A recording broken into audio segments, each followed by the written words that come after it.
Imagine you're strolling along the sandy shores of your favorite beach, gentle waves lapping at your feet as the sun begins to peek over the horizon.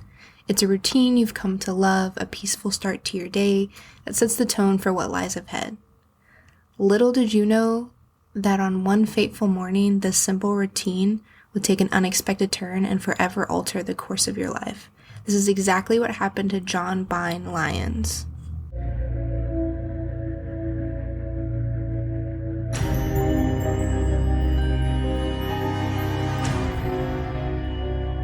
Hey, hi, hello friends, happy Thursday. I am back with yet again another episode of True Crimes with Kenz. I'm your host Kenzie, and today we will delve into the perplexing mystery that has baffled investigators for decades, the Tamam Shud case. So sit back, prepare to journey into the world surrounding this unsolved puzzle, and when I say puzzle, I mean it. As always, full show notes are available at truecrimewithkenz.com. These show notes include source articles as well as my overall thoughts on this case. Before we get started, I would like to take a moment to acknowledge that these are real people and real tragedies that we are going to be discussing in today's case. So please be kind when leaving a comment or discussing this case on social media out of respect for the victim's family. This podcast is for educational purposes. This information that I have found on the internet and I've compiled into a single recording. All opinions in this podcast are mine and mine alone. Nothing should be done in compliance with the information provided in this podcast episode. This is one of Australia's biggest mysteries and is still unsolved to this day. Some of the details are unknown, but I have done my best when researching it despite of the lack of information available, and that'll make sense kind of as we get further into the case. All of that being said, we don't have any disclaimers for this episode. However, as always, we will be covering sensitive details regarding death, so please keep that in mind before we get started. But let's get into today's case. The Shud case, also known as the Sumpter Man mystery, originated in December of 1948 in Adelaide, Australia. It began when an unidentified man was found dead on Sumpter Beach under mysterious circumstances. The discovery of the unidentified man in the Tamam Shud case was made by a man named John Byne Lyons on the morning of December 1st, 1948 on Sumpter Beach near Adelaide, Australia, as I mentioned earlier. The discovery of the body marked the beginning of one of the most perplexing mysteries in the realm of true crime. The details of John Byne Lyons' day leading up to the discovery of the body in the Tamam Shud case are not exclusively documented. However, it is known that on the morning of December 1st, 1948, Lyons was taking a stroll along Sumpter Beach when he noticed the lifeless body lying against the seawall. His seemingly routine day took an unexpected turn as he became the unwitting witness to one of Australia's most enduring mysteries. The discovery itself raises more questions than answers. A hidden pocket in the man's pants contained a scrap of paper with the words Tamam Shud, which means ending or finish in Persian. So this is why the case is widely known as the Tamam Shud case, because there was no identification found on this man's body besides this scrap of paper and what we'll get into a little bit later. But because this was the first piece of evidence, if you want to call it that, on this man's body, that's why it's known as the Tamam Shud. This clue was torn from a book of poetry which launched investigators into a cryptic investigation, to say the least. The identity of the victim in the Tamam Shud case still to this day remains unknown. Despite extensive efforts by authorities and investigators, the man found on Sumpter Beach in 1948 was never positively identified. The absence of identification, coupled with the removal of labels from his clothing, has shrouded the victim's identity in mystery. Numerous attempts to uncover his name and background have been unsuccessful, making the Tamam Shud case one of the most enduring mysteries in true crime history. The exact cause of death in the Tamam Shud case remains inconclusive. The circumstances surrounding the man's demise, such as the absence of visible injury and lack of identifiable toxins, have contributed to the mystery. Despite extensive investigations and advancements in forensic science, the cause of death of the unidentified man found on Sumpter Beach in 1948 remains undetermined to this day. So let's kind of get into what led this case to become the puzzle that it is known as today. So as I mentioned, they found the Tamam Shud scrap of paper torn from the poetry book, which led to a cryptic investigation. So let's kind of get into why it was such a cryptic investigation. So adding to intrigue, there was a secret code found in the hidden pocket, which was the Tamam Shud scrap of paper. And then a series of letters led investigators down a rabbit hole of ciphers, sparking speculation about espionage. A series of letters led investigators down a rabbit hole of ciphers, sparking speculations about espionage. Tamam Shud code, also known as the Sumpter Man code, consists of 5 lines, and I'm going to go through these 5 lines line by line, letter by letter.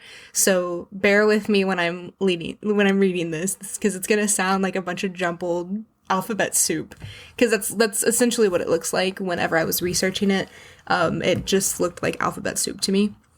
So bear with me when I read this. So the first line reads as WRGOABABD. Second line reads as MLIAOI. Third line reads as WTBIMPANETP.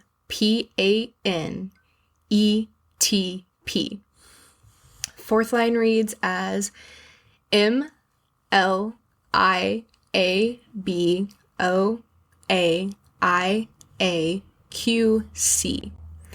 And then the last line, which there's a little bit extra to this line, but I'm going to read you the letters first, and then we'll kind of get into the information about this last line. So the last line reads as ITTMTSAMSTGAB. So like I said, this was the last line that was written in that series of letters. The last line is crossed out, adding an extra layer of mystery to this unsolved case. And despite extensive efforts, the meaning or purpose of this code still remains undeciphered, contributing to just the overall intrigue of the Tamam Shud case. So it's been, almost 100 years, like we're sitting at the 80-year mark now since this case originally took place. And those string of letters have never been deciphered, which is insane to me, especially considering the fact that we have now deciphered the Zodiac Killer's letters and what, like all the codes that were on his, but we still haven't deciphered what these letters mean. And it's a little bit crazy to me because with the letters that were found on this code, like it's clearly, like I don't want to say clearly, but it's pretty obvious that this has something to do with espionage of some way, shape, or form. So the fact that we haven't deciphered these random letters is kind of insane to me. So since investigators have been unable to decipher the code, it, like I said, has led to speculations about the purpose. Some theories suggest that it is a cryptographic message related to espionage, while others believe it might be a personal code or a red herring deliberately left to confuse investigators, which is another really good point to bring up when talking about this code.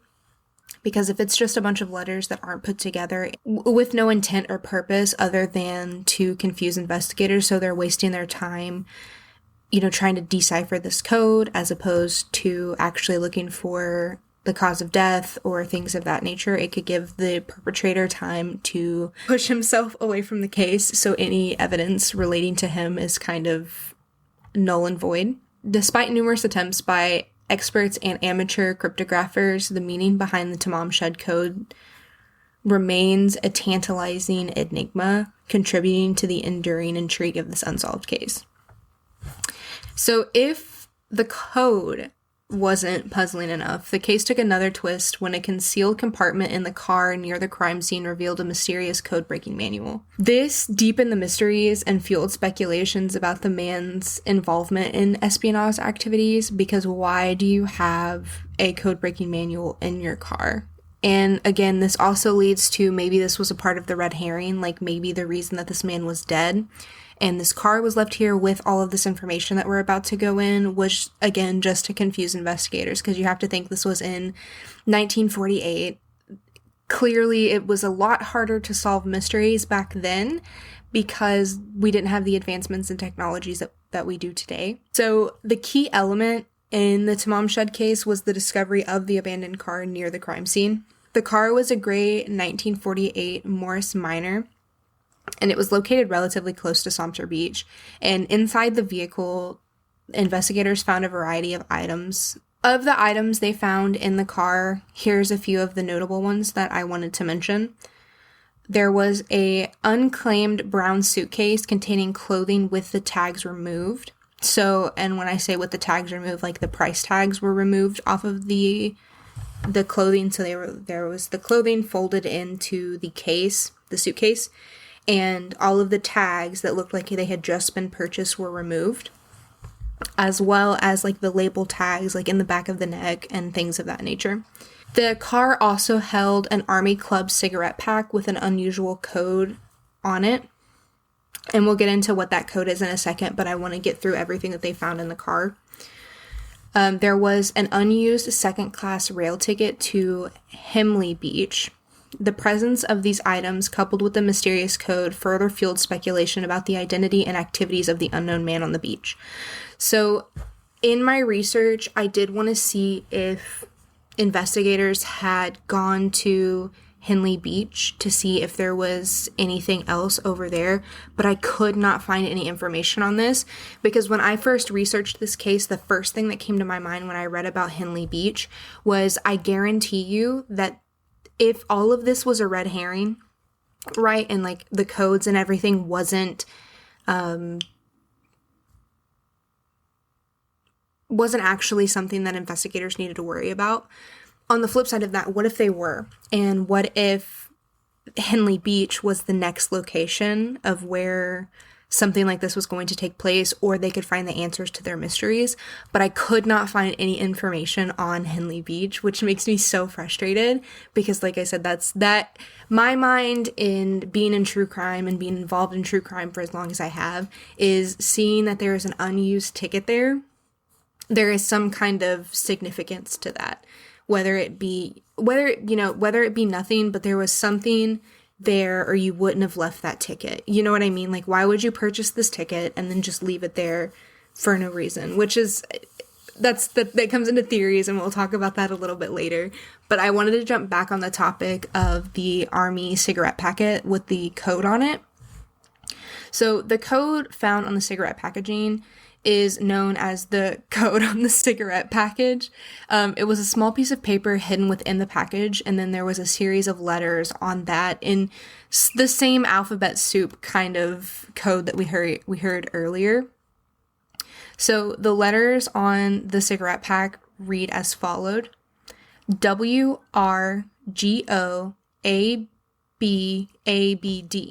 which, if you remember, was the same first line of the scrap of paper that was found. So that the first line on the 5-line of code had the same code that was encrypted on the cigarette pack. So same kind of thing with this code that was found on the cigarette pack.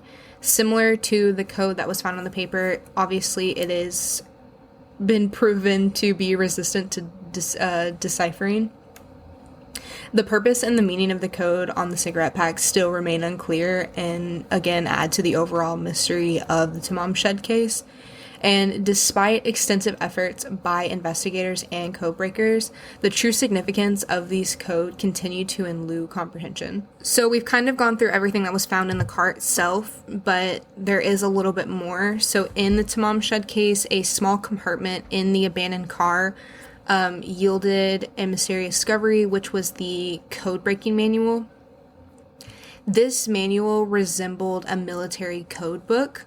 So I want to stop here for just a second and use our noggins for a minute. And the cigarette pack that was found in the car was an Army Club cigarette pack. And this manual that was found was a military code book. So this is why the speculation of espionage has been so heavily followed and widely believed by everyone who's kind of researched this case is because there's so many things relating to the military involved in this case. So it's kind of, I don't want to say a no-brainer, but it's almost seemingly, how else can you connect it to anything else? But again, the red herring piece comes back into play of what if this is just a red herring piece of information and it doesn't actually pertain to anything whatsoever. So over the years, a lot of theories have emerged from this case because the cause of death has remained unknown, the code has remained undeciphered, the identity of the man has remained unknown. And poor John Bain Lyons, like, he was just trying to walk down the beach on December 1st, and here he is, dead body now, trying to figure, and then all of Australia's investigators are trying to figure out what the heck, how this man died, you know, what these codes mean and everything of that nature. And John's just like, yep, so much for my walk. Honestly, if I was him, I don't think I ever would have walked down that beach ever again, because I would have literally had PTSD of like, oh god, what if I find another body today? Like, what if today is the day that I find the second body or whatever? Imagine if he started walking at Henley Beach afterwards and then he found the body there. Oh my gosh, that'd be terrible. But let's get into these theories a little bit more. In this time period, we're obviously looking at like the Cold War era. So over the years, various theories have emerged, ranging from Cold War espionage to implicate affairs, and some believe that the Sumter man may have actually been a spy, which I'm starting to believe that way as well. Like, through my research on this case, I'm starting to think that he's a spy. But I've been watching a lot of Archer lately, so him being a spy might be a little bit biased because I have watched so much Archer the past like 2 months that everybody's a spy at this point.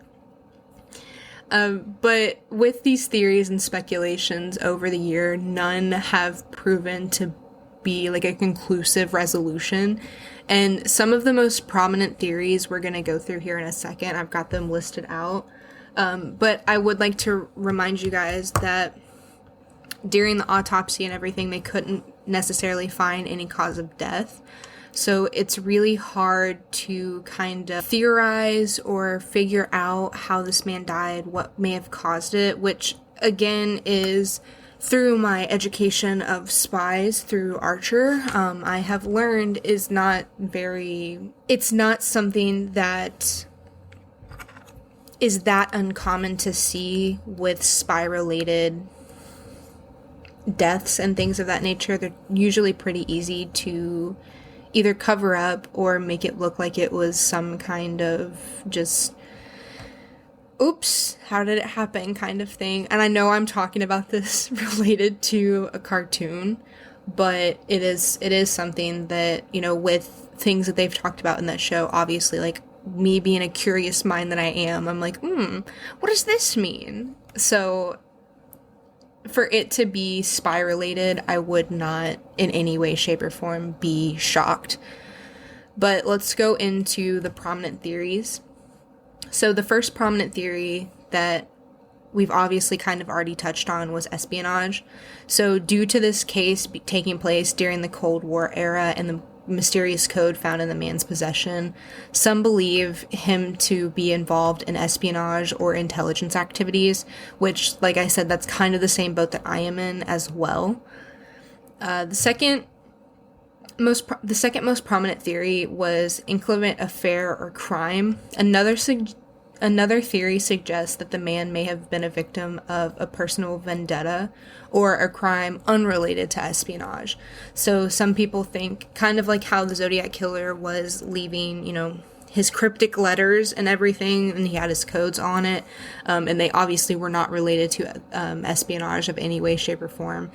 It is widely speculated that the code was something related to them, and that they kind of, the two cases kind of align very closely of whether it being a copycat killing or something along the lines of that situation.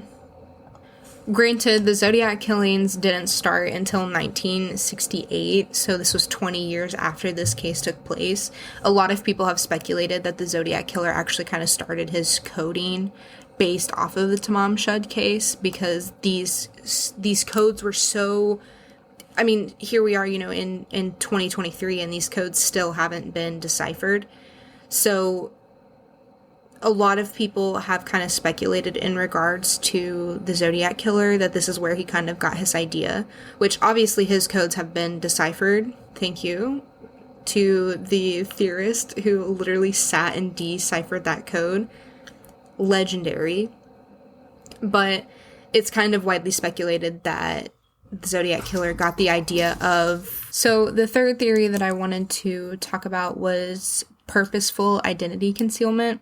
So there is a wide speculation that the victim purposely concealed his identity, removed the labels from his clothes, and left those cryptic codes to make identification challenging.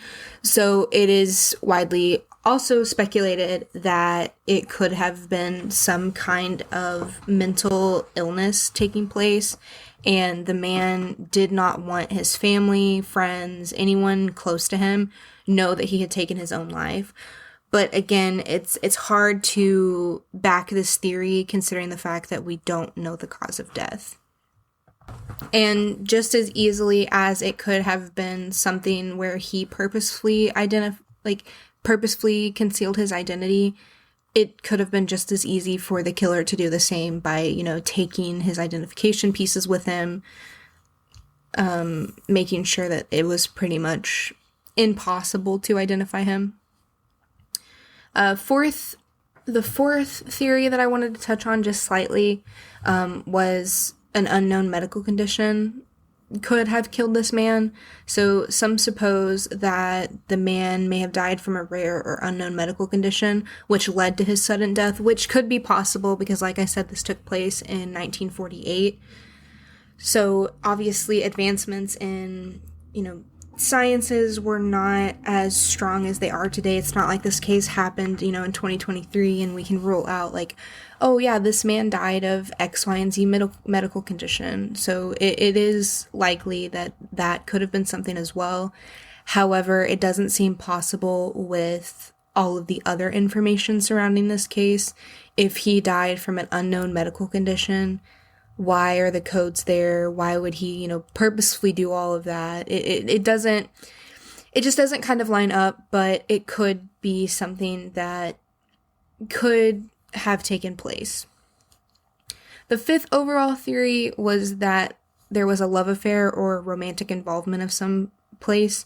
So the scrap of paper with the Tamam Shud was torn from a poetry book that had led theories revolving around kind of a romantic relationship, suicide, or tragic love affairs, kind of like Romeo and Juliet type thing, because the book of poetry that this scrap of paper was ripped from was love related, obviously. So they kind of think that it may be a Romeo and Juliet type of situation. However, I am not so much down that road, because I feel like poison or anything along those lines would have been in some way, shape, or form able to identify by investigators. But like I said, despite these theories, no suspect has definitively been identified, and the mystery surrounding the Tamam Shud case endures, making it, again, one of the most perplexing cases in true crime history. So I've touched on it a little bit, but let's kind of talk about forensic investments, because this case took place in 1948, and here we are, in 2023. I'm literally recording this on December 11th, 2023. So let's kind of talk about how the advancements in forensic science may have helped that. I'm here to be the bearer of bad news and say that it hasn't. So with all of the advancements in forensic technologies, the identity of the Sumpter man still remains a mystery. We have not been able to identify this man at all. However, recent attempts to extract DNA from his remains have offered a glimmer of hope, but so far, as of today, there has been no luck in uncovering the identity or cause of death of the man found. Overall, a very, very perplexing case, to say the least. There's a lot of information that I just unpacked for you guys, so have fun with that and trying to understand what's going on. It's very much quite the mystery. There's a lot of things that I think now, if we revisited this case in 2023, we would either, possibly be able to decipher that code. Again, I personally think that Henley Beach should have been looked at a little bit further, but I kind of go over all of this in my case notes as well.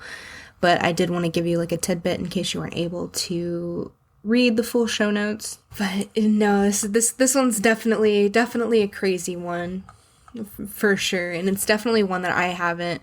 You hear a lot of, unsolved murders and things of that nature, but to have the extra layer of just overall what the heck is going on here when you're looking at a case doesn't happen too often, especially with the advancements in technologies, the advancements in, forensic capabilities and things of that nature. You just don't see anything like this anymore. Like, even if, there would have been a code put on a body somewhere, somehow, even the Zodiac killer, his codes were deciphered. So to have something like this still, almost 100 years later, still be unsolved and unviewed kind of shows that this case is extremely unknown. Because I think if you put a couple people, in 2023 on deciphering this code, we would have had some kind of information somewhere. So the fact that we're still waiting on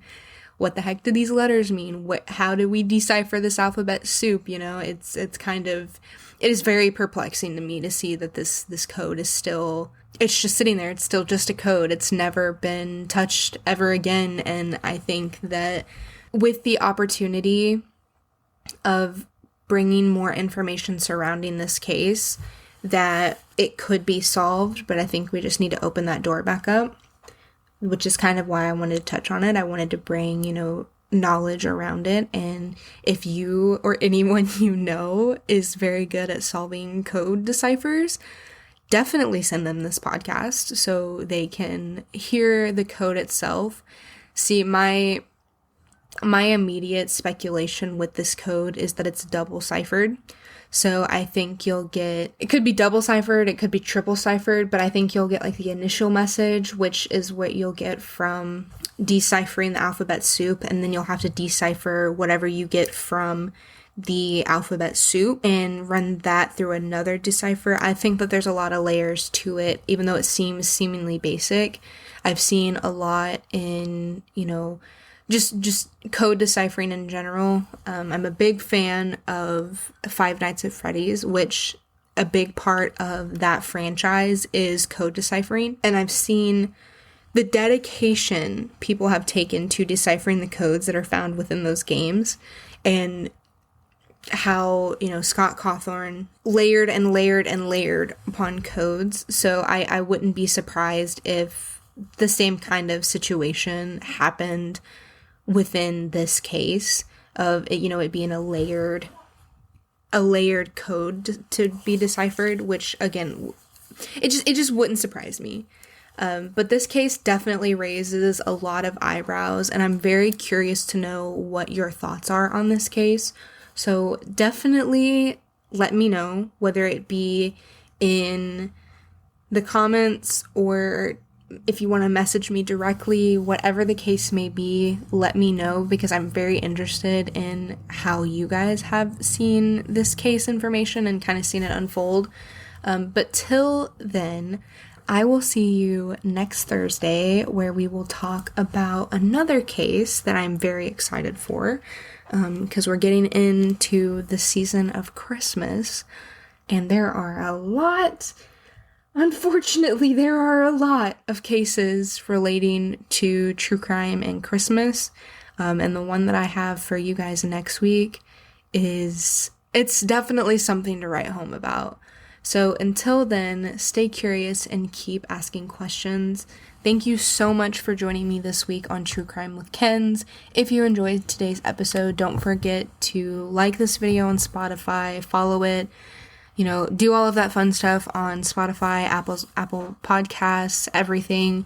Follow me on social media, which all of my links are available on truecrimewithkenz.com with the case notes. But until then, stay vigilant, and this is Kenzie signing off.